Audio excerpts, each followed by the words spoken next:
You're listening to the Spirituality with Ashley podcast, where we talk about all the spiritual and personal growth and development things. I'm your host, Ashley, a certified Akashic Records reader and energy healer and trained psychic medium. You could say I'm a spiritual growth coach. And you are in the right place if you're ready to expand your consciousness and open yourself up to the limitless possibilities of our existence. Come along with me on this journey of exploration where the universe speaks and we listen with open hearts. Let's dive in. Hello, hello, hello. Welcome. And also welcome back for all of my regular listeners. How are you guys doing? I am doing well. Thanks for asking. And today's podcast episode, as you probably saw from the title, is about the mother wound. And this is something that's been coming up a lot for me lately. And I didn't really recognize it at first.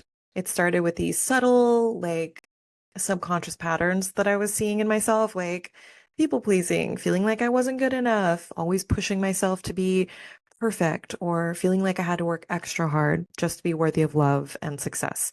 And when I really sat with it, I realized, oh, this is all tied to my relationship with my mom. Fun. Love that for me. And it's not about blaming her or anybody else. She had her own wounds, her own struggles, but I realized that I've been carrying some of that weight too. The expectations, the unspoken messages about what it means to be good enough or lovable. And honestly, that's been a really huge part of my healing journey, acknowledging these patterns, understanding where they come from, and then working to break them. And I'm not there yet. I'm still on the path, still figuring it out, but I wanted to invite you to come on this journey with me.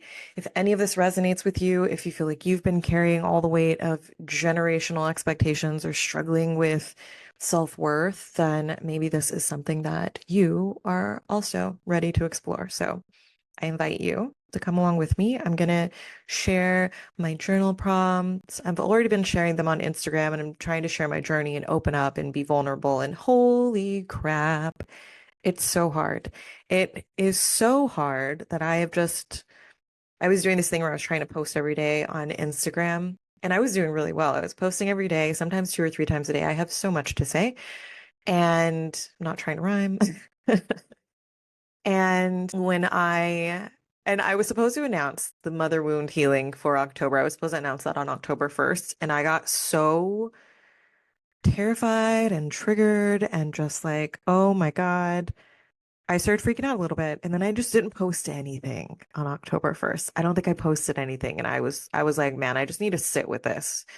And I've been getting messages so consistently since I started my business from the Akashic Records, from other readers, that from my guides, from my higher self, that I need to be myself, that I have to be authentic. I have to 100% just be the raw version of me. And I have a really hard time with that. I mean, I'm pretty much myself, but I have this like really thick wall up as far as like allowing people in, allowing people to like really know me, not just the public image that I like to portray. And I feel like I've gotten my public image down to a T. But now that I've done that, I'm like, oh, crud. Now I need to like go the next layer and find out like who I really am. Like outside of my public image that I'm showing the world, like why can't I be comfortable with who I am outside of my public image? And I've been breaking down a lot of stuff lately, and this is not what the episode's about. I should do a separate episode about it, and I probably will, but this is on my mind, so I'm talking about it right now, and then I will get back into the purpose of this episode, which is the mother wound. But this is bringing up the like dealing with the mother wound and posting on social media about it is bringing up a lot of stuff for me. And I decided to do it because I'm working on letting go of my shame. I have shame about so many things. I have shame about being molested when I was a kid. That has nothing, that's literally, I almost poked myself in the eye. I literally had no part in bringing that about. You know what I mean? Like, it's not like I was like, hey, I would love for that to happen to me. No, like, So why would I feel shame about something that I had nothing to do with as far as it occurring?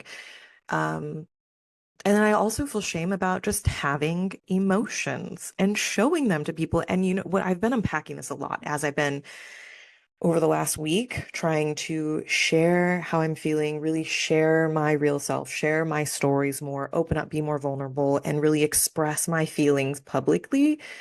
And I'm a thing. I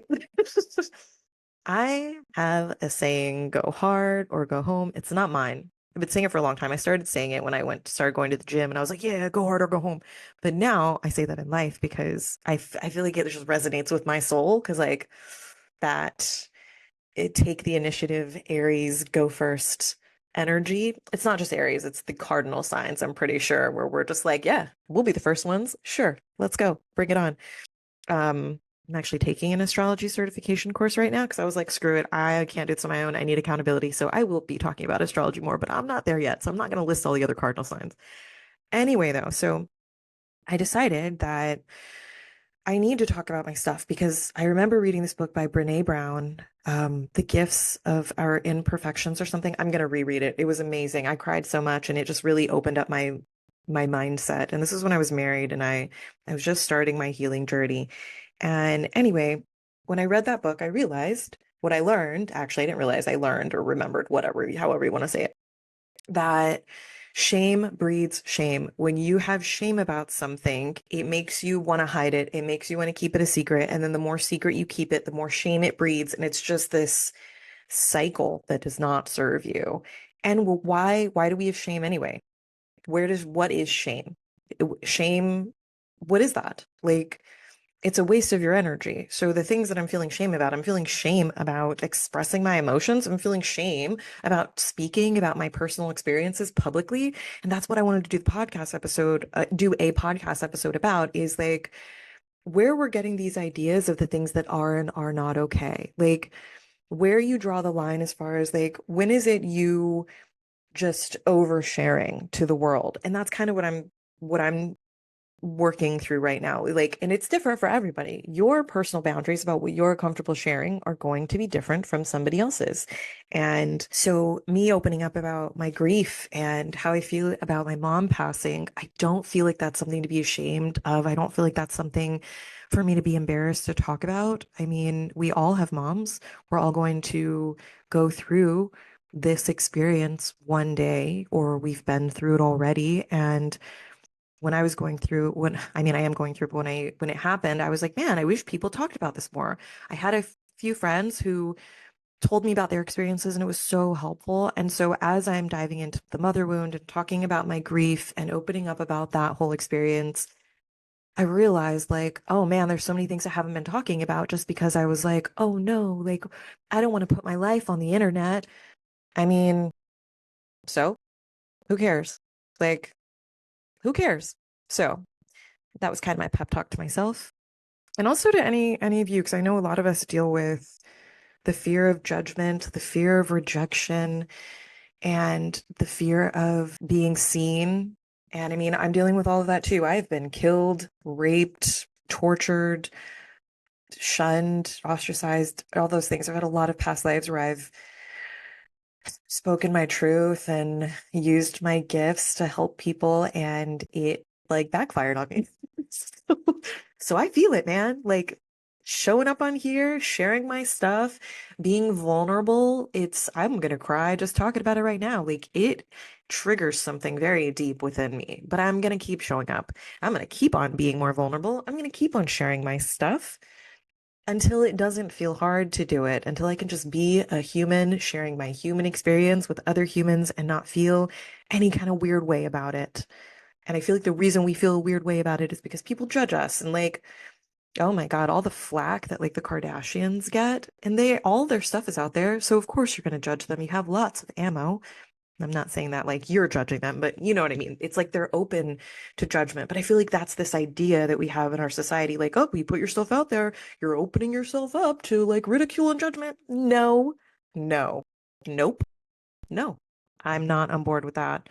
I don't subscribe to that being the reality. I think that being vulnerable is beautiful, and I'm so inspired when I see other people do it. And so I'm hoping that me doing it and me facing that fear will also help to inspire somebody else and show them that it's okay. And oh my gosh, I'm gonna cry. I spent all this time on my makeup. Sometimes I get on these podcast episodes looking homeless, and I was like, not today. No, I'm over it. Anyway, if you're not watching this, you have no idea what I'm talking about. But I feel like today I look very demure. All right. So anyway, I'm gonna step off my soapbox and get back onto my podcast box. So in this episode, we're gonna go deep. This is going to be a really real, vulnerable conversation about the mother wound, what it is, how it happens, and how we can begin to heal it. I will be sharing some of my own experiences because I think it's so important to be transparent about this stuff. Healing is not a straight line. We do not have to pretend we've got it all figured out. And I'm tired of that. I'm so tired of it. That was part of the thing that was making it really hard for me to be vulnerable and show up, you know, with without trying to feel like I have to put on this act or be this character. And I have this thing where I'm like, oh no, I shouldn't show up if I'm not being bubbly and happy and excited because that's what people want. That's what makes people feel good. And so when I'm not in a good mood, which is often, I'm dealing with a lot of stuff. I have a lot of inner rage. I have a lot of anger that is stored. I'm a very angry person, which feels weird to say because I don't express my anger very openly or often, but I have a ton of rage. I just got a healing reading and from Jerry, Star Magic Healing, from Jerry Sargent.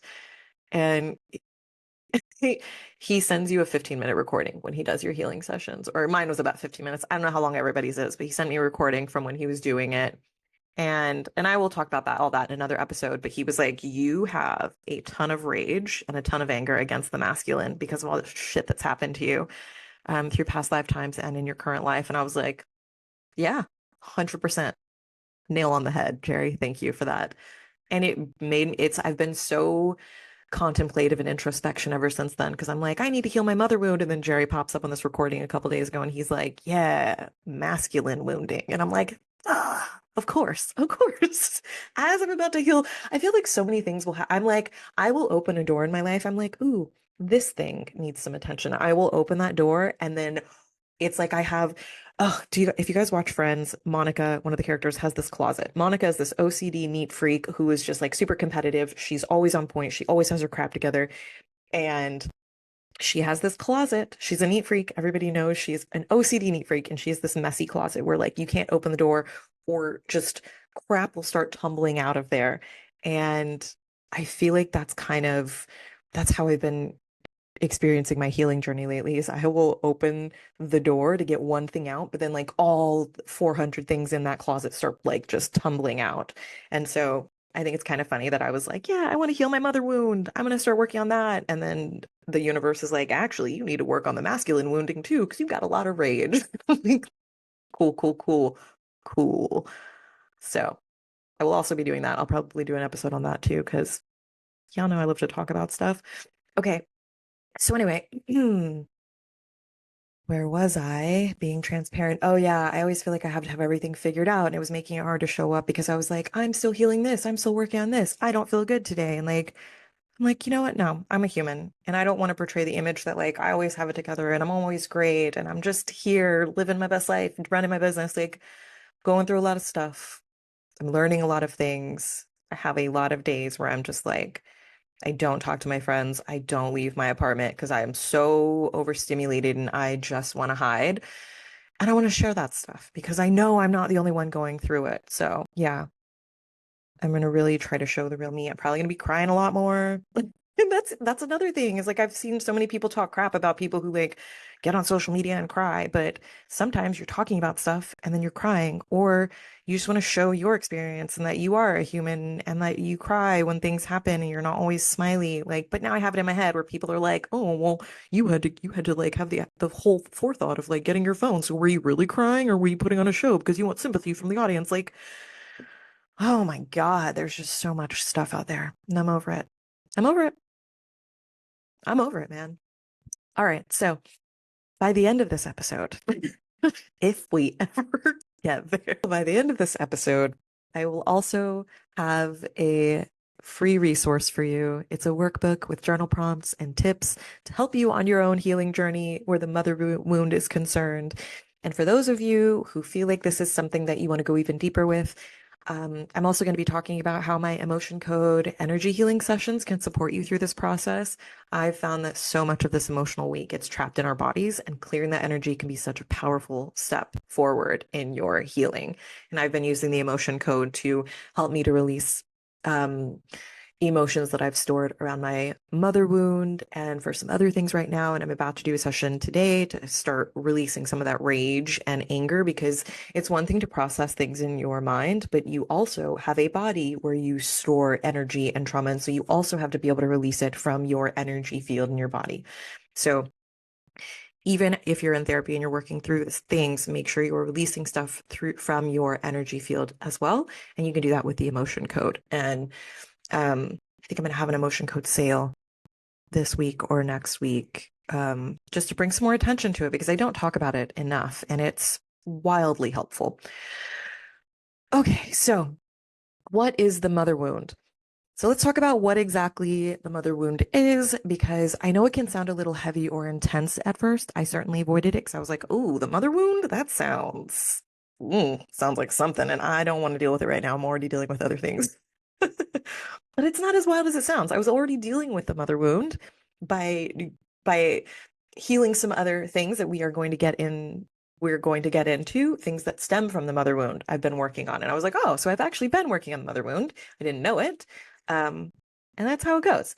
So anyway, the mother wound refers to the emotional pain or trauma that we carry as a result of our relationship with our moms or with any primary caregiver, honestly. And it's those deep rooted beliefs or feelings that we internalize from childhood, whether it's the way that we were nurtured or not nurtured, the expectations placed on us, or even the unspoken emotional patterns that we picked up just by watching the way that our parents were showing up in the world, showing up in their relationships, showing up or not showing up for themselves. But okay. So this is really important. Their mother wound is not about blaming our moms. I'm not blaming my mom. I'm not trying to be like, there's so much wrong with you, and now look what you've done to me. That's not the point. It's not about saying that they did something wrong or pointing fingers. Our moms and their mothers before them were often navigating their own stuff, their own traumas, and sometimes that pain gets passed down. I actually did an emotion code session for myself, and I've done a couple for other people where we're just clearing ancestral trauma. You can come for that too. You could just be like, I just want to let go of ancestral trauma. And then you release a bunch of inherited trapped emotions that you've inherited through your family line. It's wild. Um, those can be some very emotional, very cathartic sessions. I'm saying a lot because I'm pausing. I try very hard not to use the filler words like I do say so a lot also. And okay, I was about to say it. Just going to pause. We're going to get back into it. So when this stuff, these energies, these patterns, these beliefs, the pain, the traumas, when they get passed down to us through our family lines, genetically, generationally, it can show up as unmet emotional needs. It can show up as generational trauma. It can also show up as subconscious patterns that keep repeating over and over and over until we become aware of them and then start healing them. And that is the key. It's the awareness. Recognizing that we've been carrying these things is not about placing blame. It's about understanding that we can break these cycles and we can heal and release what is no longer serving us. We just have to be aware of it. We have to make the choice that we want to look at these things. And the reason that this matters so much, the reason the mother wound matters is because the mother wound has such a deep impact on our self-worth, on our relationships, and just on our overall emotional well-being. And a lot of us are walking around feeling like we're not enough, like we need to be perfect, or we need to constantly please other people just to feel worthy. Does that sound familiar? I know that was a huge realization for me. I thought people pleasing was just a people pleasing thing. I thought it was my Libra moon. You know what I mean? Like that's a big thing for us. Libra moons out there. Shout out to all my people pleasers. If you're dysfunctional, you can be a Libra moon and not be a people pleaser. Um, yeah, well, it's big for me. Had no idea that I got some of that from my mom, potentially a lot of it. I'm having a hard time journaling about the people pleasing part. We will get there. So we start to notice patterns like perfectionism, the need to over deliver, to do everything perfectly. And then if we don't, we feel like we've failed. Or maybe it shows up as people pleasing and constantly putting everybody else's needs before our own, because somewhere along the way, we learned that being loved meant being of service to others, even to our own detriment. And then there's the deep sense of unworthiness, like no matter what you do, it's just never quite good enough. And I'm speaking about all of this because all of this applies to me. That's why I'm talking about it. I'm not just pulling it out of thin air. I'm not just like rattling things off. Like all of these things are things that are part of my mother wound. So, and they are common parts of the mother wound. I just resonate with every single one of them, which, yay, winning the mother wound contest. That competitiveness rearing its head. The Aries competitiveness. That junk is my toxic trait. I will tell you right now. Sidebar. Something new and different for me. So I used to wear a Fitbit. I often will not wear a watch. I go into periods where I do wear a watch, but I often will not wear a watch because I get really, really neurotic and really competitive. And when I used to wear a Fitbit, you know how you could do step challenges? And this was years ago in like the 2000 teens, like 2016, 2017. And I would challenge my friends or sister, they would challenge me and like, don't challenge me in a Fitbit challenge because I'm not just going for 10,000 steps. If you challenge me, I will get 30,000 in a day and I will make it happen because I need to win. That's toxic trait. Okay. So back to the regularly scheduled programming. Um, okay. So the not quite good enough. And that is the wound. It's keeping, it's this energy that keeps us stuck in this loop of not feeling good enough and needing that external validation and being afraid to ask for what we really need because we've been conditioned to put ourselves last. And so it's super uncomfortable and super scary to ask for what you need because then you feel needy and like you're burdening somebody. But you being able to ask for what you need is you communicating well. Like it's important to be able to communicate your needs because people are not mind readers. It's important to speak up. It's also important to just understand what you need. I am now a recovering people pleaser, but I was so deep into people pleasing in every aspect that it was only this year, 2024, I'm 39. It is only this year that I realized, oh, I should probably figure out what I need and want out of a relationship. What? I'm sorry, Ashley, you didn't know what your needs were? How do you know you were getting your needs met? Oh, you weren't because you didn't know what to ask for. Cool. I mean, I was getting some of them. My boyfriend is absolutely amazing. Best relationship I've ever had. But what I mean is that as I was having all these relationship conversations with him, I didn't know that part of the reason that I was so insecure about asking for what I needed was because I was so focused on his needs. What are your needs? How can I meet your needs? How can I show up better for you in our relationship? Heaven forbid I ask for anything because I don't want to be high maintenance. Like, what? Stop. Stop it. So I stopped all that. That is not a thing anymore. I made a list of my needs and I started understanding like I have so many books right now, like non-violent communication, attachment types. Like I'm obsessed um with just being a better person. Honestly, showing up for myself and my relationships and just learning more about how to have a healthy relationship, learning more about healthy communication, learning more about boundaries, learning more about like, oh, I friggin' love personal development. Okay. So anyway, back to what I was saying. So yeah, all the sidebars today. I should have just done a catch-up episode, but whatever. We're here. I'm doing the mother wound one. That's what I planned. That's what I'm doing. I will probably end up doing a catch-up episode next week, but we will see. So, yeah, the loop of not feeling good enough, of needing external validation, of being afraid to ask for what we really need because we've been conditioned to put ourselves last, and so it feels weird to ask for what we need and like it's wrong. But here's the thing. Healing the mother wound isn't about just healing the past. It's about reclaiming your worth and letting go of these old beliefs and learning to nurture yourselves in the ways that you were not taught. You know how hard it was for me to do self-love and self-care? I was like, I'm sorry, what? Like, what does that even look like? Can I get an example of a full day of self-care? And I'm happy to report that I've started actually taking self-care seriously. I think it has taken me all year to really, really really implement it. Like yesterday, I had the best day. It was amazing. My boyfriend watched Rocket all day, and I got to just sit on the balcony and listen to birds chirping while I read. I painted for hours. I watched, I don't know, stuff on TV. I watched an interview with Bashar, which I'm going to talk about. It was so good. Not Bashar, Daryl Anka. He's the channel for Bashar. I just, yeah, I just did stuff I felt like doing. And it was all creative stuff that really like fed my soul. And it was amazing. And I was like, this is self-care. My boyfriend even cleaned the bathtub. He was going to run me a bath. And then I didn't feel like doing that. But it was an amazing day. And I was like, this is it. How was I not making the time? It was weird. It was like I had this weird mechanism in me that was like I was a robot and I would want to go and do self-care stuff. And something in my brain was like, nope, you should actually be working. Or nope, you should actually do chores. Or nope, maybe you should just watch some Netflix. Like it was weird. And I've been doing all this healing stuff lately. I've been letting a lot of stuff go. And I feel like I finally released whatever was keeping me stuck in this, like, no, I need to do, go, go, go cycle. And now I'm like, oh, actually, self-care comes first. That is what I'm prioritizing. And if I don't get my self-care in, then screw all the other stuff. That's where that's my new era that I'm in. It feels so good. I love it. The weekend era of self-care. Anyway. So yeah, reclaiming your worth, letting go of old beliefs that are not serving you, and learning to nurture yourself in ways you weren't taught to. Healing the inner child, if you will. So how and why does the mother wound happen? The mother wound can happen in so many different ways. And what's interesting is that it's not always obvious. It can show up through emotional neglect. Maybe you grew up feeling like your feelings didn't matter or they weren't fully validated.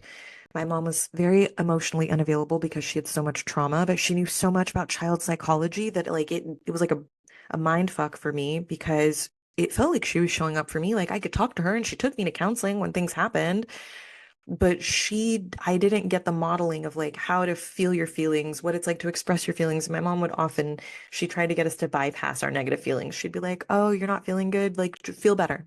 Think about something more positive." Um, and so I didn't learn that negative emotions were okay. I didn't learn to process them. And so that was emotional neglect. And I didn't know that. I didn't know that I was emotionally unavailable and attracted to emotionally unavailable people because I grew up with emotionally unavailable parents. Had no idea. So yeah, the mother wound can show up through emotional neglect, um, not being validated or not feeling like your feelings were fully validated. Or the mother wound can come from an overbearing parent where maybe your mother was always so deeply involved that you never really felt like you had the space to figure out who you were outside of your parent or your relationship with them. And then there's the generational aspect. Excuse me. This is where it really gets deep. So sometimes we're carrying unresolved trauma from generations before us, and we don't even realize that we're doing it or that it's been passed down to us like genetically, essentially. I think that I grew up feeling like my feelings didn't matter, honestly. And that's why I wasn't connected to them because I was like, they don't matter. I'm just going to be logical. I'm smart. I'll just use my brain for everything. And then I started relying on my brain and completely ignoring my emotions and just stuffing them down and storing those junks like freaking fat cells.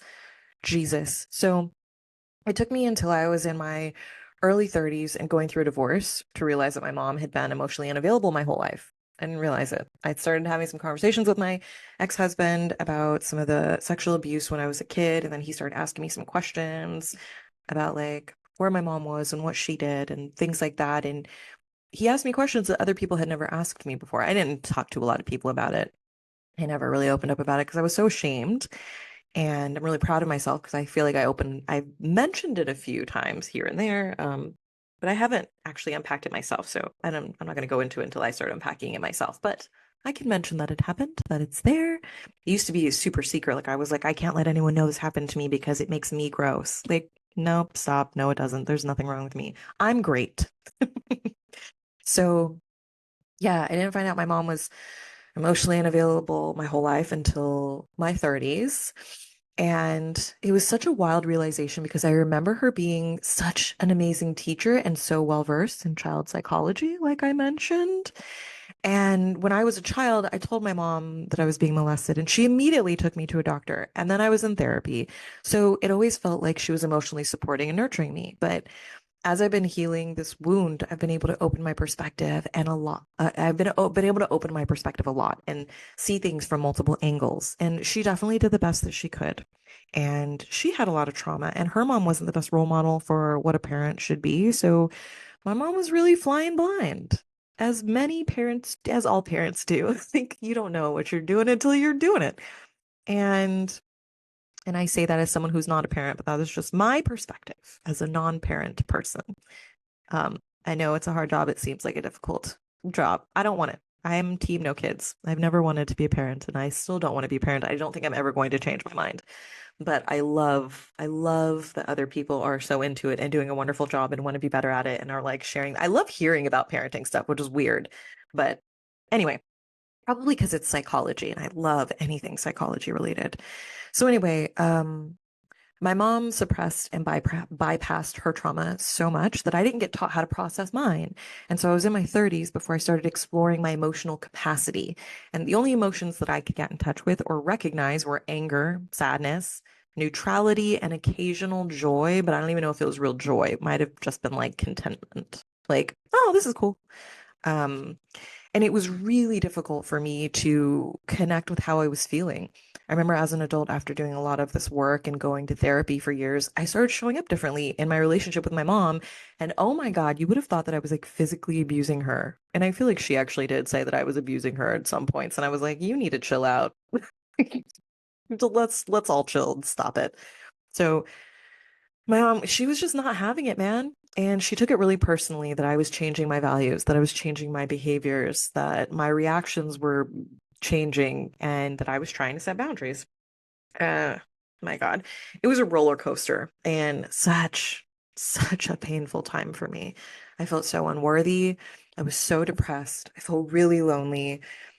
Despite having friends, despite having a partner, I had my ex-husband. And he was great at giving me advice and like listening. And this was just all happening as I was going through a divorce, and my life just felt like it was imploding. And I kept trying to initiate conversations to get her to explore some of these things with me, but she just couldn't go there. And I don't know if she even wanted to, honestly, but I know for sure that she didn't have the capacity or the tools to do it. She'd been avoiding it her whole life. And then I think watching me doing it was really triggering because she was like, oh no, like what's going to come up when you're doing it? She adamantly told me, she's like, I will not go to counseling with you. And I was like, I'm not going to ask you to. I know your standpoint. You don't want me to go to counseling, which I thought was so wild. So anyway, one of the biggest causes of the mother wound is when a mother's own unhealed wounds get projected onto the child. And it's not that she wanted to hurt you, but her own pain, whether from her childhood, from society, like societal pressures, expectations she placed on herself, her own pain ended up spilling over into the way that she raised you. And I think we've all seen this in some way, right? Like maybe your mom struggled with self-worth and that showed up in how she encouraged or didn't encourage you.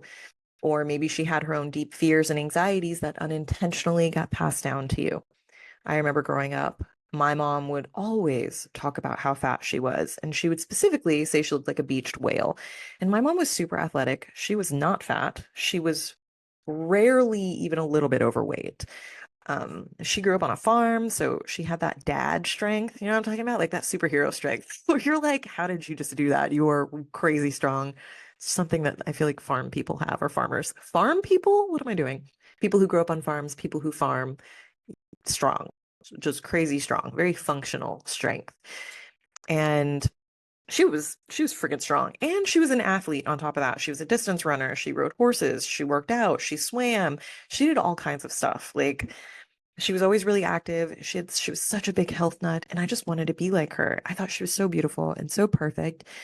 And so when she'd make those comments about herself, I internalized them too. I was a tiny child. I remember her making those comments when I was like tiny, like first grade, kindergarten tiny. And then as I got older, I remember being a teen and her making seemingly not malicious comments about me and my sister. And like I always had body image issues. Like I always wanted to be thinner or thin. And I always I felt like I was fat and I had some really weird behaviors around it. And it was more like, let me see. Yeah, so she would make comments. They didn't seem super wild or like super rude at the time, at least not the ones that were directed toward me. My sister wasn't as OCD about me. She really loved food, and I was just like, I'm gonna work out all the time. And my sister is just way more laid back. She's like the chiller version of the two of us. And yeah, so like I'd be wearing shorts in my 20s. My mom would make a comment about my cellulite, and she would make it like a huge deal. Um, Not my cellulite, but she would make body image a huge deal. Like she would make it a huge deal that she wouldn't want to be caught dead in a bathing suit in public, and she would rarely get into the water with us at the beach or the pool because she would make it a point to be like, no, I can't be seen in public in a bathing suit. And we'd be like, that's stupid, but okay, whatever, we're gonna go play. But those ideas, those thoughts, those behaviors just slithered their way into my consciousness, and then I adopted them too without realizing it. Plus, I had society coming at me. Oh my God, the 90s, where everybody was like super, super skinny. Everybody just needs to be really skinny, and let's all wear super low cut jeans to show off our skinniness. I don't know. It was honestly a good look. I love low cut jeans. Everything's all high waisted now. Actually, I think low cut is coming back. I think low cut baggy jeans are the thing to do now. Anyway, so as if it's not enough to get it from our moms, we get it from society too. Society puts so much pressure on women and mothers to be perfect, to sacrifice their own needs for their families. Mothers are expected to be these endless sources of love and care and support, but heaven forbid you need any room for your own humanity or struggles. Like, these are the messages that society sends. Maybe that's why I'm team no kids, because I was like, I am stressed out enough dealing with my stuff. I cannot with tiny humans. But moms, it really seems like moms are expected to like have it all together, and that idea just gets passed down to their kids. And even if logically you're like, no, that's ridiculous, it can make you feel like you have to be perfect when you are hearing and seeing that message being portrayed all the time, like you're responsible for everybody else's happiness or that your needs aren't as important. And that's where the wound gets even deeper, because not only are you picking up on your mom's emotional struggles, but then you're also absorbing society's unrealistic expectations through the media, through other people's conversations, through school, through jobs. Like, it's just everywhere. And I feel like a lot of us take on other people's burdens. This is especially common with mothers and daughters, or mothers and children, but I'm specifically going to talk about mothers and daughters in this instance because that is my experience. So, where a daughter will sense her mother's suffering at a young age and choose to take some of that in an effort to be there for them. Like, I did that. And I didn't know that I did it. And I was happy to do it. Like, as a really young kid, and I got this message in a reading when in a couple, I think actually it was really validating because I knew it as soon as it came through. I was like, yeah, holy crap. Like, I almost remember the feeling of like, let me help you, mom. I know you're burdened. I know you have a lot of stuff. I don't want you to be unhappy or sad. Let me hold some of that emotional bullshit for you. Like, I remember feeling that as a kid and just wanting to do anything I could to help her, to make her safe, to make her happy, to protect her. Like, I took on that role. I was like, I'm going to protect you. I'm going to protect my little sister, and I'm going to protect you. And I definitely made some kind of agreement with her at a very young age that I would take on some of her stuff, as much of it as I could. And it created some solar plexus stuff for me, some solar plexus heaviness and blocks. And you know what? The bullshit part about that is all my mom did with the extra space that she had when I was taking on this stuff for her to try to help her feel better was all she did was just store more trauma in the empty spots. So I was over here trying to lighten her load, and she was like, "Oop, I got some spare room. Let me just shove these unresolved emotions right into this little available crevice." Anyway, though, so who gets the mother wound? Who does it happen to? The mother wound can happen to anybody. You don't have to be a daughter. Just if you have a mom, you can have a mother wound. So I really want to emphasize that. It's not something that just women experience. It does seem like it tends to hit women particularly hard because of how we as a society frame femininity and motherhood, but it can absolutely hit men too. I know a lot of men that have mother wounding, and maybe I can do an episode about that too for, for us who have sons and brothers and partners and male friends. Um, so anyway, so from a young age, we're told to be good girls, to put others first, to be nurturing, and to essentially just sacrifice our own needs. And if you grew up seeing that from your mom, watching her put herself last, or seeing her battle with perfectionism or self-worth issues, check, check, and check for me, then you might have internalized those same patterns without even realizing it. Yes, yes, I did. Thank you. I feel very seen in this moment. So we just absorb things, especially as kids, because kids are friggin' sponges.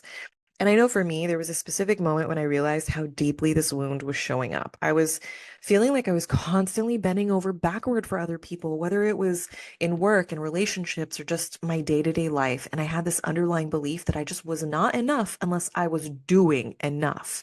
But I could just never do enough either. It was just like this never-ending freaking hamster wheel that I was on. And I would just run faster and I would get more exhausted and more resentful and run faster.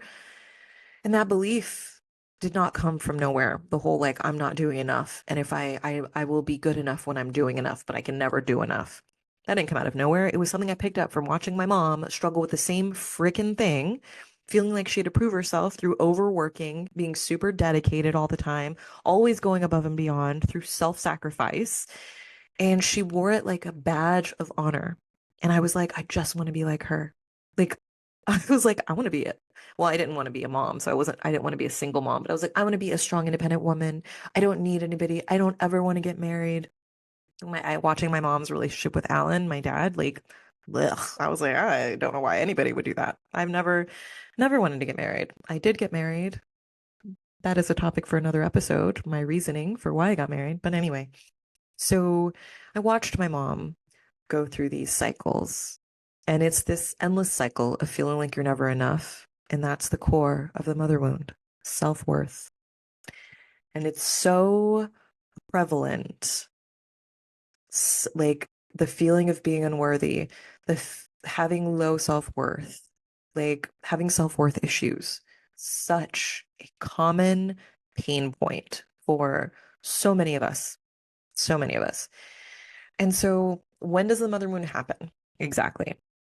So, the mother wound can begin in childhood, but the thing is, it does not stay there. It's not something that you just grow out of. Actually, it's something you kind of grow into because if you don't catch that junk, it just kind of like gets out of control and turns into these huge patterns impacting your life. It follows you.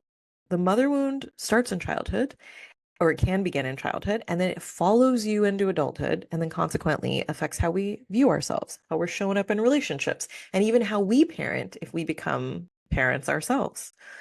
And so think about how we internalize our early experiences. If you were made to feel like your feelings didn't matter or that you had to be perfect to be loved, that doesn't just go away when you turn 18. It becomes part of who you are. It's woven into your identity as it's forming, like as your identity is forming. And so then as an adult, you might struggle with self-worth or feeling like you have to work so hard just to prove that you deserve success or love. Over here, raising my hand. And this is exactly what I went through, like, or I am going through. Didn't go through, I am going through it. This feeling of just never quite being enough. I've healed a lot of it, but I still feel that. I recognize it more readily now, and so I'm able to be like, and I can give myself a pep talk and use an affirmation and dispel that negative belief in the background. But this feeling of just never really being enough, of needing to hustle and prove my worth and everything I do, I feel guilty about resting. I told my sister that. She was like, "What? That doesn't even make sense." I feel guilty about resting, so I rationalize why I should be and need to be working all the time. And then, if I do sit down and try to relax, I will get up shortly after and start finding chores that I can do. And it's been something I've really been unlearning lately, as I mentioned in the beginning of this episode, how to rest and just do nothing and to feel good about spending time doing nothing or feel good about spending time doing something that I enjoy that isn't productive or educational because burnout is so real. And earlier this year, I was so burnt out between the grief and then my tech job and the business. I had to take family medical leave for 3 months because I went into brain freeze. I was no longer in fight or flight. I was in freeze mode because my body and my brain, everything was like, stop. They were like, we're not doing this anymore. We're on strike. And it's horrible. I couldn't do my job. Like, I need logic, I need reasoning to be a software engineer, and I couldn't do it. It was so humbling and so eye-opening because I mean, I'd been feeling burnout for a while and ignoring it. And it got to the point where I couldn't ignore it. It was embarrassing, it was painful. I needed the time off, and it was so helpful. Ugh, don't let yourself get there. Don't let yourself get to that point of burnout. So anyway, I definitely am healing my self-worth and healing the belief that I have to work super hard and sacrifice to be successful or to be worthy of love. And I do it in every capacity. And it got to a point where after my mom passed, I just couldn't keep white knuckling my way through these patterns that were just not serving me. And the way it all started impacting me emotionally and in my relationships, especially after I stepped onto the spiritual path and I started doing shadow work and recognizing these patterns and behaviors and becoming more aware of my thoughts and beliefs and how they were manifesting through my choices. And I was like, oh no, we are not doing this. Absolutely not. It's like I just got this breakthrough where I got to the point where I was like, I'm putting my foot down. And I was like, nope, not today, Satan. I'm not doing it. So remember how I said that recognizing some of these patterns and focusing on releasing them, like people pleasing, fear of rejection, not feeling worthy, these stem from a mother wound, at least for me. And it can even impact how we approach caregiving. So if you've internalized the idea that being a good woman or being a good mother means sacrificing yourself, then you might start to model the same behavior when it's your turn to parent or nurture others, like in a romantic relationship. I feel like I had to take on the role of being my mom's mother because I didn't trust her to take care of herself. And so then in my romantic relationships, I also bring in this mothering energy, which is not serving anybody. And it does not feel sexy. It does not feel good. Like, you do not want to mother your boyfriend or your husband or your partner. It's not the vibe. Ugh, yeah. And this wound just keeps cycling generation after generation after generation until we stop it and say, wait, this doesn't serve me anymore. And that's where the healing begins. And that is where we are today. That's the work that my sister and I are doing, and I'm sure many of you are too, which is why I felt like this was an awesome subject to bring onto the podcast. We all go through similar stuff, so let's support each other and let's go through it together. I don't ever want anyone to feel like they have to go through something alone or like they don't have somebody in their corner. So, how do you begin healing the mother wound? So, the first step in healing the mother wound, like with any other type of healing, is awareness. And it might sound really simple, but it actually is pretty powerful. So, we can't heal what we don't recognize, right? So, becoming aware of the patterns and the beliefs that you've been holding on to, often subconsciously, is the first step toward releasing them.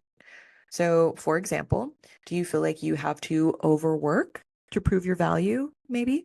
Or maybe you feel like you always need to be on and doing something productive just so you can feel worthy. Maybe you don't realize you're doing that so that you can feel worthy. I certainly didn't. I was like, I'm being efficient. I'm just being productive. I like to go. I have so much energy. Because I do. Manifesting generator. I can just go until I can't. Um, and I'm just gonna put all my dirty laundry out there. This is me. I feel like I have to overwork to prove my value, and I feel like I always need to be on and doing something productive to feel worthy. Naked me, just naked for the world to see in my vulnerability. That was me. That's how I feel. Something I'm working through.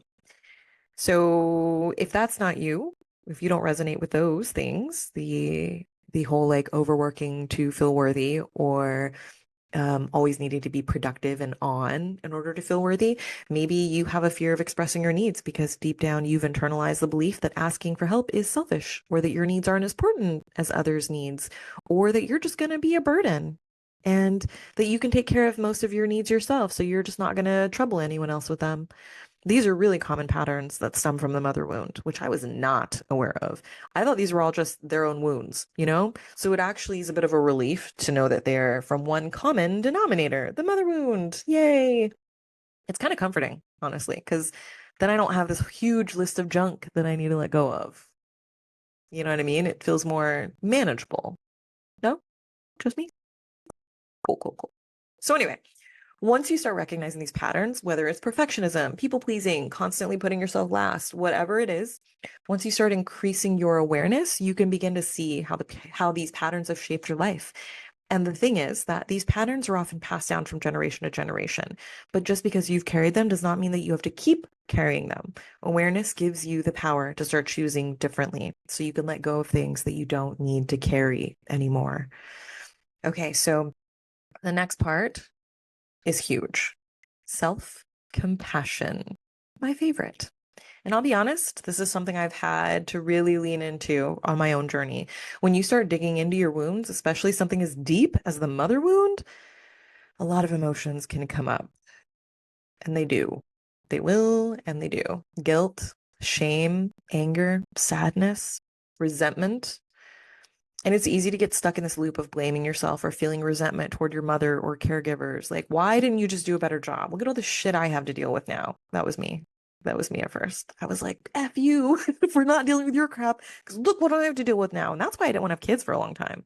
It's no longer my reason for not wanting to have kids, but I was like, I don't want to pass my crap on to them like my mom did to me. That was my reason most of my life, 90%, 95% of my life. That was my reason.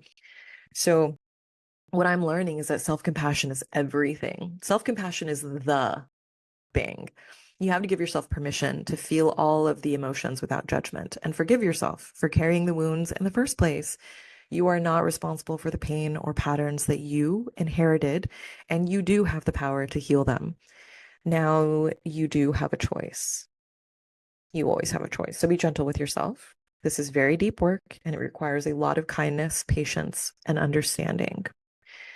I can be so hard on myself. So self-compassion is always something I'm trying to incorporate more of every single day. It's a challenge, but I'm doing better. Like I said, this weekend has been absolutely amazing. I just added a D on the end of Ben. I said bend. This weekend has been absolutely amazing. I feel like I'm speaking quieter than I normally do. I'm in a very gentle mood. I'm really embracing my femininity today. I have a dress on. Feels nice. I wanted to wear more dresses. I haven't been. Now I am. All right. I love the off the shoulder look. I just feel like it's very like so feminine, especially some collarbones. Did like a weird pose to get the collarbones to stick out more. Super metal pose. Okay. On to generational trauma. So another layer to the mother wound healing journey is generational trauma. And this is where things start to make sense on an even deeper level. So when you look at your mother's life or your caregiver's life, their struggles, their wounds, it can give you a lot of clarity as to why these patterns exist in the first place. So, for example, maybe your mom grew up in a household where she wasn't emotionally supported, and so she didn't know how to offer that to you. That was my experience personally. She tried her best. And I have great memories of my mom from childhood. And it's hard, honestly, to admit that she didn't emotionally support me in the way that I needed her to, because she was really wonderful in so many other ways. And I kind of bypassed the acknowledgement of her not being wonderful in some of the ways I needed her to be wonderful in by just patching all that up with like, yeah, but she was great. Yeah, but she did this for me. Yeah, but she did this. And so I was just like, I'm just going to avoid any of the other stuff, which meant I didn't have to work on healing it for myself. It was a wonderful way to rationalize why I didn't need to do my own self-work. So maybe your mom was dealing with societal pressure to always be perfect, to be the perfect mom or the perfect wife, which then became something that you absorbed growing up. And so this constant pressure to be enough, to be better, to be the best one, to bend over backwards so that you can win the award for best mom, best wife, best girlfriend. I literally have continued that pattern in my romantic relationships, which has led to me having very poor boundaries in the past. And then my relationship dynamic and then my relationship dynamic ends up being dysfunctional because I've contributed to this precedent of literally doing the most and giving and sacrificing and refusing any offers of help because no, I've got it. You go rest. You're good. Enjoy your life. Let me take care of everything. But then, excuse me, burnout happens and I can't take care of everything. And then I start resenting the fact that I feel alone and like I have to do everything myself. And it's like I've forgotten that that pattern started with me choosing that role. I'm the one that put myself in that position. I'm the one that created that dynamic.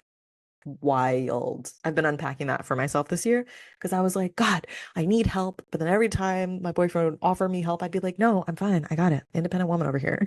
Then it got to the point where I started taking over so many things that he didn't have anything left to do. And then when he did try to jump in and help, I was like, no, I'm fine. I've got it. Like I wore that badge of honor of being able to take care of everything and having everything together and figured out until I was so exhausted that I couldn't do anything. And then I was like, can I have help?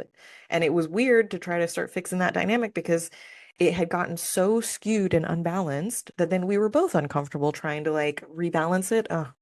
So anyway, understanding our mom's pain can be incredibly eye-opening, incredibly uncomfortable, but incredibly eye-opening nonetheless. I just added a T to nonetheless. What is eye-opening nonetheless? No T on the end. Oh my God, I've been talking for an hour. That's probably what it is. It's not, that's not what it is. I don't know what it is. It could be because I've been talking for an hour. I generally don't have to have a hard time talking for an hour, but hey, we're here. It's a new day.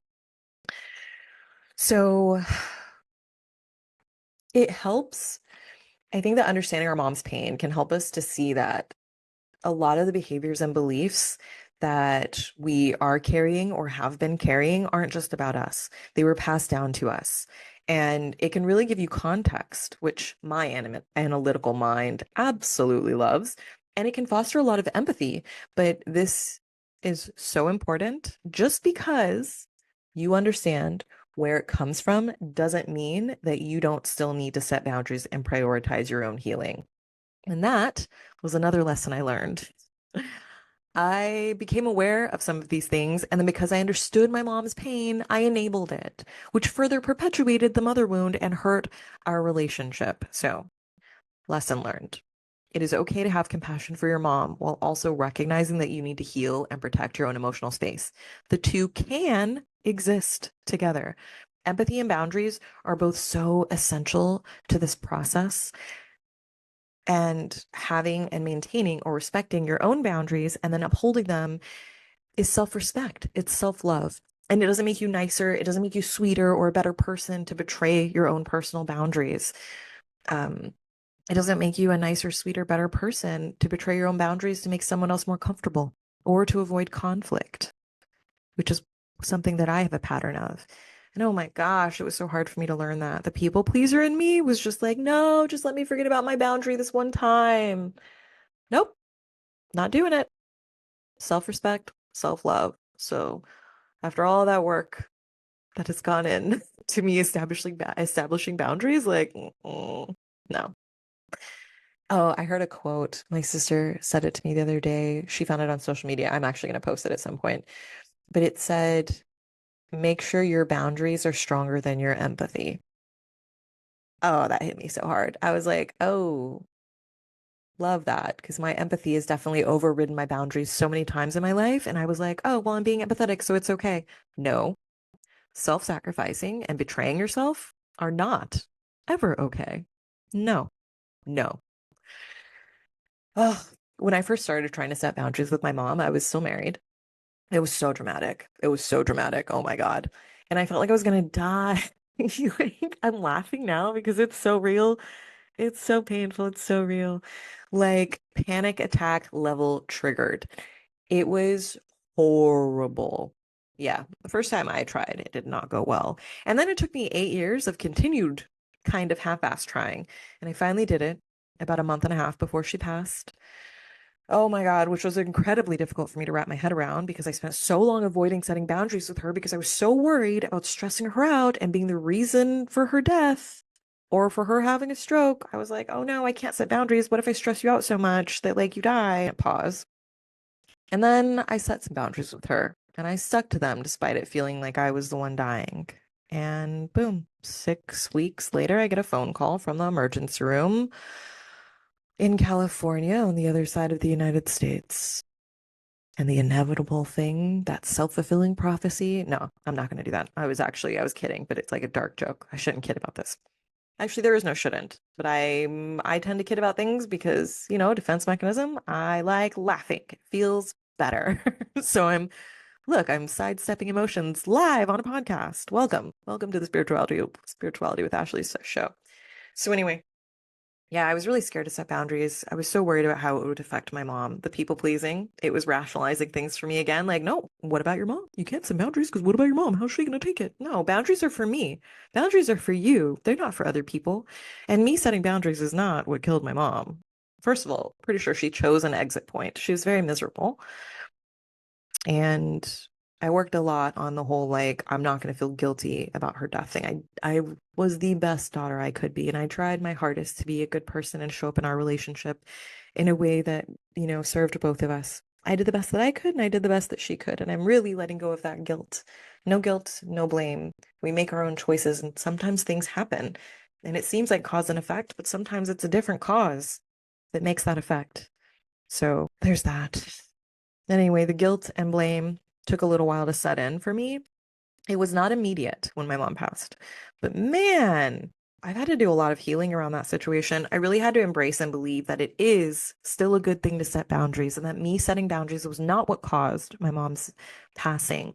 And while I have accepted that, it still comes up for me to look at. I'm still unpacking it. I'm still letting it go, especially as we approach the 1 year mark of her passing. A lot is coming up, as I would expect, which is why I'm facing it head on and we are leaning into it.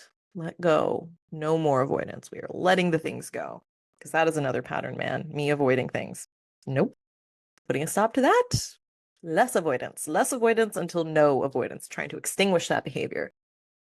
So let's talk about some healing modalities, how you can actually begin to heal your mother wound.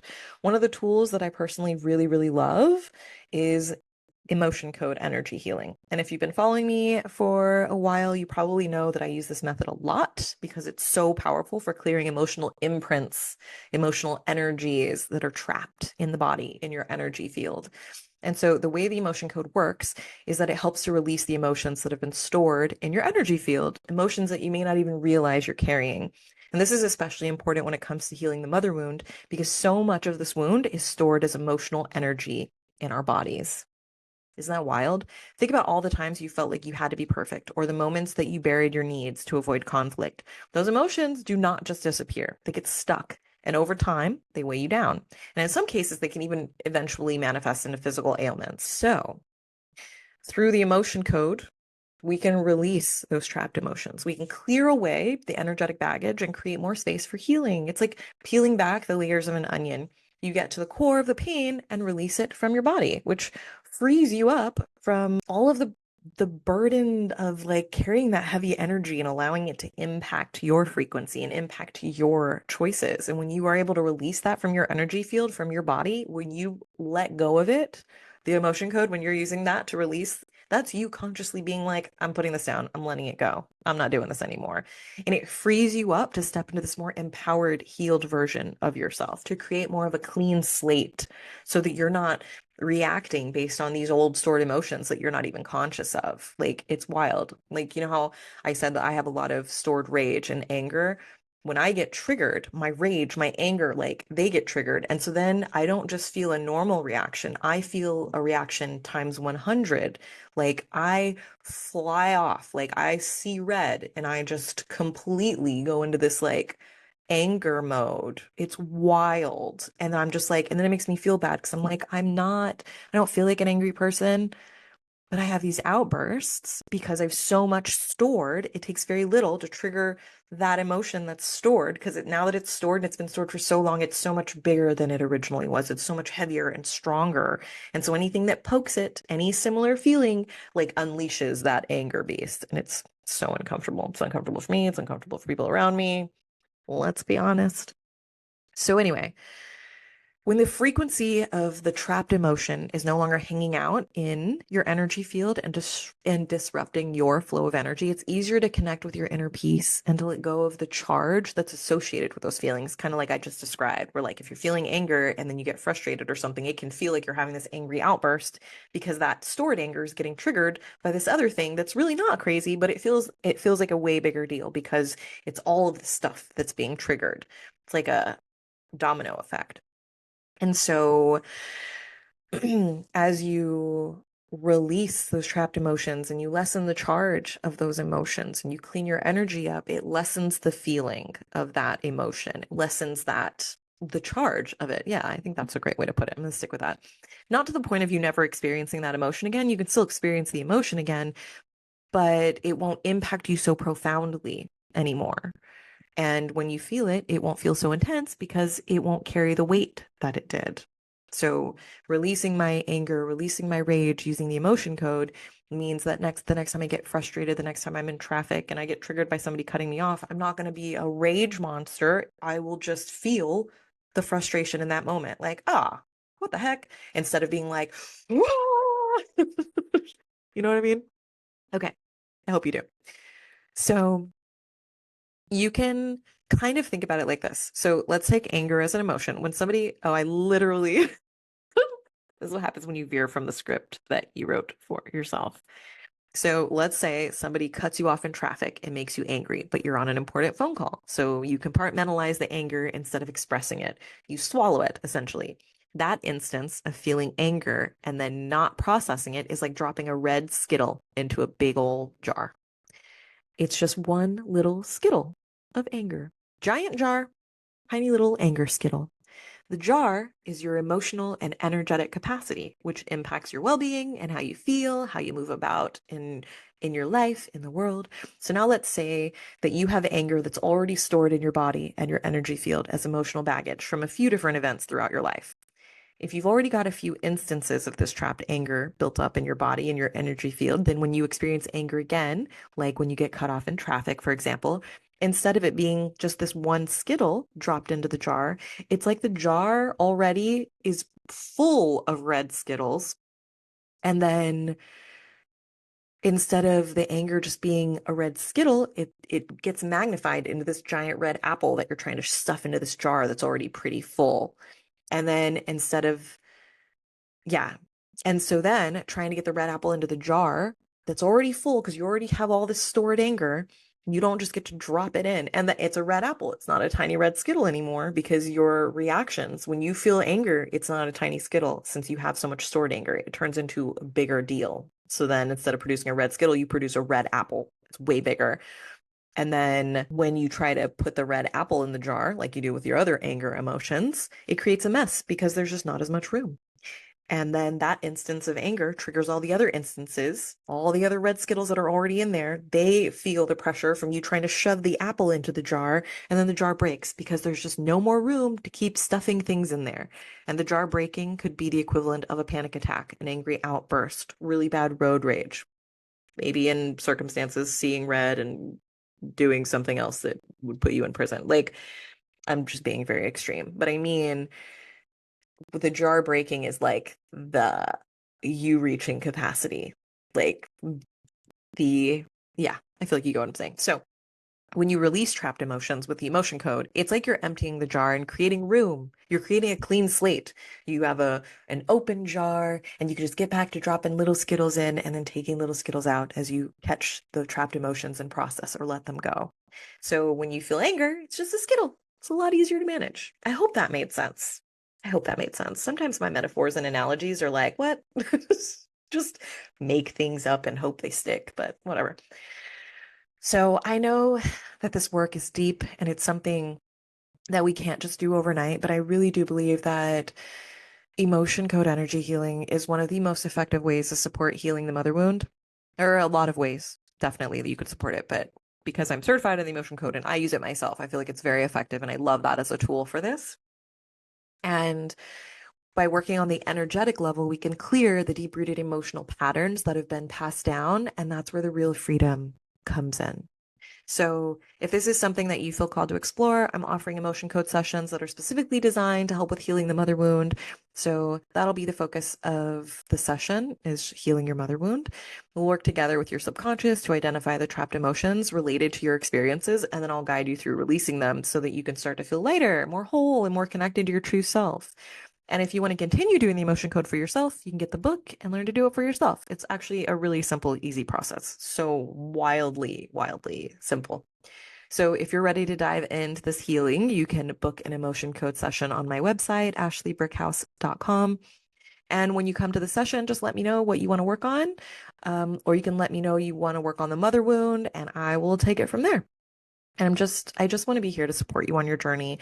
And I really believe that as we heal these wounds, we open up the space for so much more love and worthiness and self-acceptance. And I am reaping the benefits of that. And I would love to help you guys do it too. Like, you don't know what you don't know, man.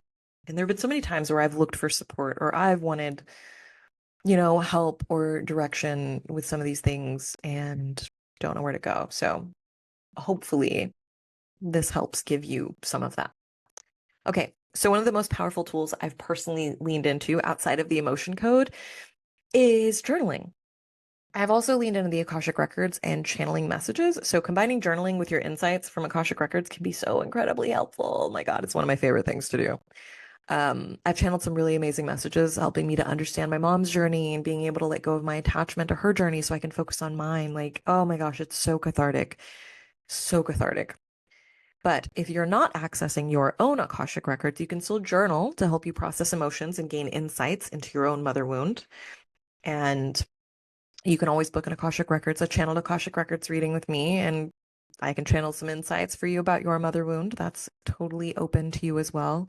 Again, head to my website, just book a channeled Akashic Records reading. For we're live on Zoom together talking, and I'm channeling right in front of you as you're asking questions. So it's like a conversation. Um, Anyway, so back to journaling. It's such a simple practice. Love it so much. But the insights and the emotional clarity are just so incredible. So I'm talking about this. I mean, I'm talking about just journaling by itself, by the way. So there's something about getting your thoughts and your feelings down on paper. And I just feel like it helps you process everything in a deeper way, like having a conversation with your soul. Journaling can help you see patterns, explore emotions that you didn't even realize were there, which happens to me a lot. And it can really just help you to start releasing them. Because again, once you acknowledge something, you can let it go. It's also just a safe space where you can be raw and honest and vulnerable without judgment, unless you're judging yourself, which sometimes I will do when I'm journaling. And then I'm like, stop, what are we doing here? It's just you and your truth. It's supposed to be a safe space. And when we're talking about healing something as deep as the mother wound, I feel like journaling can be an incredible tool to guide that inner reflection. And it's helping me to process. Because otherwise, I could just get stuck in a loop in my head. And then I'm like, I'm throwing that back in the little closet and closing the door because I'm overwhelmed. So journaling kind of helps to organize it. It helps to titrate the things so you can address one thing at a time and gain insights and then sit with those and then reflect. Oh my God, I love it so much. There's so many different ways you can journal. So I'm going to share a few journal prompts that have been really helpful for me, and I think they could really support you as you start diving into this work. And these prompts are designed to help you explore your relationship with the mother wound and start releasing these old patterns and beliefs. So I wanted to give you 5 of the prompts I'm using and then a little bit about why I'm using them. So one of them is, what beliefs about myself and my worth do I feel stem from my relationship with my mom? Oh my God, this question was so hard. I haven't even finished answering it yet. It's supposed to help you see the connection between your self-worth and your childhood, your upbringing. And you're just supposed to start writing and see what comes up. Maybe memories, maybe feelings, or things that you've been carrying for years without realizing it. And I think I'm just scared to see what comes up, so I don't want to start writing. When I had this question, I think it was the first one that I journaled about. And I ended up just journaling about the resistance I was feeling to answering the question, which ended up being helpful. Things came out of me talking about journaling about being resistant to it, which was great. So I tried to avoid the question and I actually ended up answering it, which was cool, but I still want to go back and like directly really focus on it and answer it more and get deeper with it. Another question, the second one is, how do you feel when you think about setting boundaries with your mom or maternal figure? What fears or emotions come up around this? Oh man, as I already expressed, setting boundaries can really be uncomfortable, especially if it's not something that you saw modeled growing up. So reflecting on this can really help you to see more about where those fears around boundaries may come up and how they might be showing up in other areas of your life that you didn't realize. Very interesting question. I answered this one because, like I said, I've done a lot of work around the whole boundaries with my mom thing, and it was, oh, so good. The third question is, in what ways have you put others' needs ahead of your own? And where did you learn this pattern? How has it affected your life? This one helped me to see the connection between people pleasing and the mother wound. Think about how often you put yourself last and ignored your needs to make others comfortable. Such a big part of the healing process. So that one wasn't too bad for me. I actually really liked that one. It felt easier to answer. And then the fourth one is what emotions or unmet needs from your childhood are you still holding on to today? And how can you start to meet those needs for yourself? This one was triggering. I was like, I don't want to, because I feel like I'm getting triggered by it because I'm like, oh no, it's me like pointing out what my mom didn't do, but like that's not the point of this. Obviously, some things didn't happen. That's why I'm dealing with a mother wound. Duh. But sometimes the things that we didn't receive in childhood are the things that we need to give ourselves as adults, whether it's love, validation, safety, and journaling about these unmet needs can be a really big step in healing them and starting to cultivate them for and within yourself. So definitely give that one a try. I haven't done this question yet. I have a ton of questions. I have like a month of questions, a month worth of questions, which is in the Healing the Mother Wound workbook. Um, I'm putting it together. It's probably not going to be super fancy because I want to get it up fast so that I can get it to you guys with this episode. I like to put things into pretty ebooks, but I think it might just be a Google Doc because it's really just the questions and then some tips and stuff for, when you feel the resistance and stuff like that. So, fifth question, last one that I'm going to talk about on the podcast today is what can I do to start showing myself the love, care, and nurturing that I may not have received growing up? So it's kind of a piggyback off the last one. The last one is like, what are those things you need to do? And then this fifth question is, how can you start doing them? And I love that.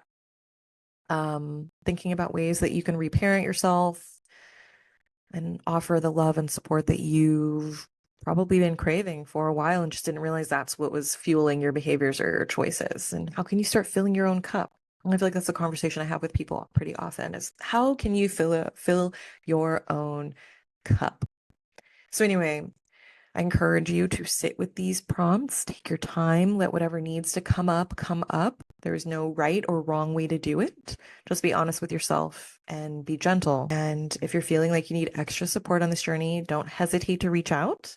Journaling is an amazing first step, but sometimes having guidance through emotion code sessions or other readings can help you to dive even deeper into the healing process. And you can even use the mentorship sessions for this to kind of talk through what's going on. I'll tap into your energy psychically. I'll give you any messages that are coming through as we're talking about it. It can be really cathartic to do that as well. So if that's something you're interested in, that is an option. And if you're feeling resistance when it comes to some of these questions, like I absolutely did, then I encourage you to meditate about it or even get an Akashic Records reading or an energy healing session to help you move some of that energy and potentially create some more understanding, which can help you to move forward and start finding some more peace.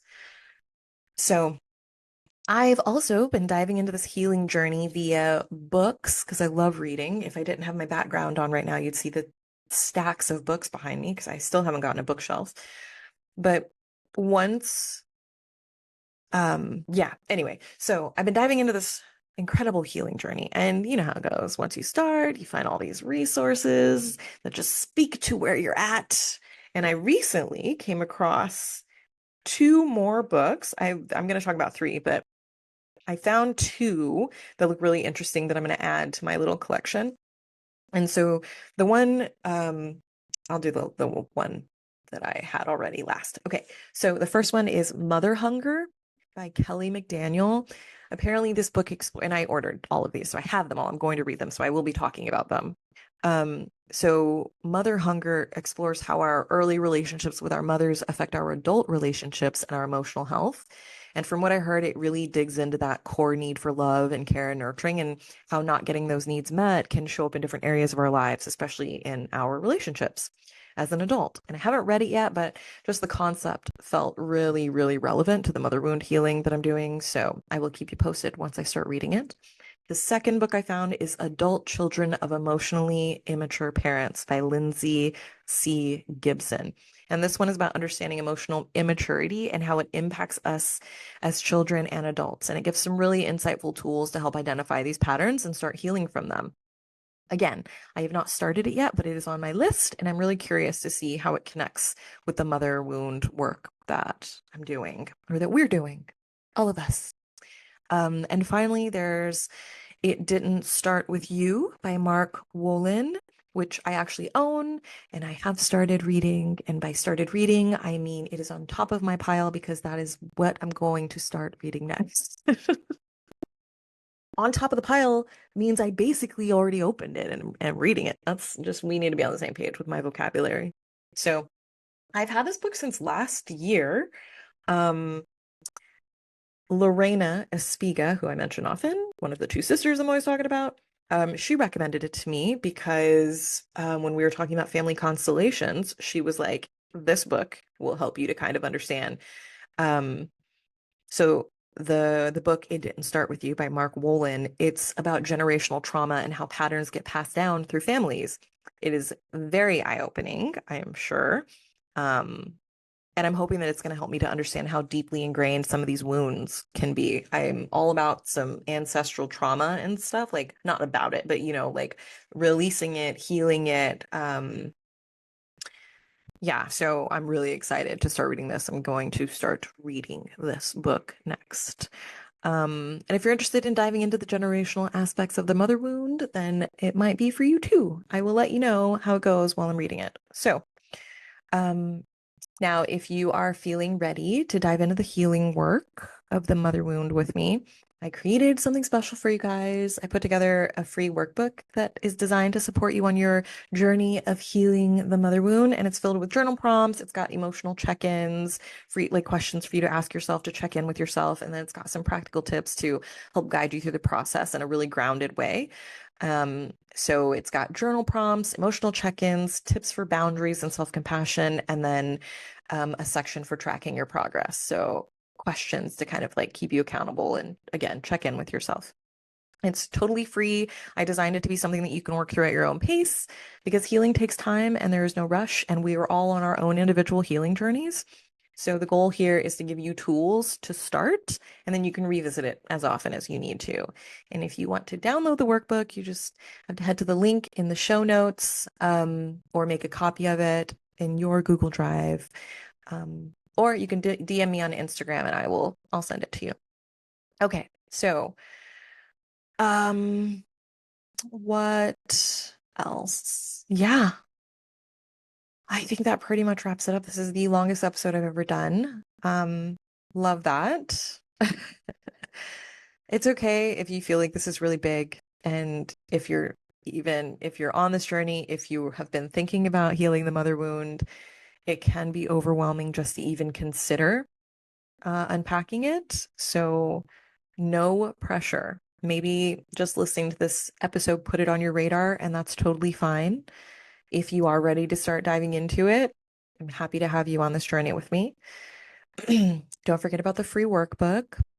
And yeah, don't forget, if you need support, you can always book a session through my website. You can reach out to me on social media.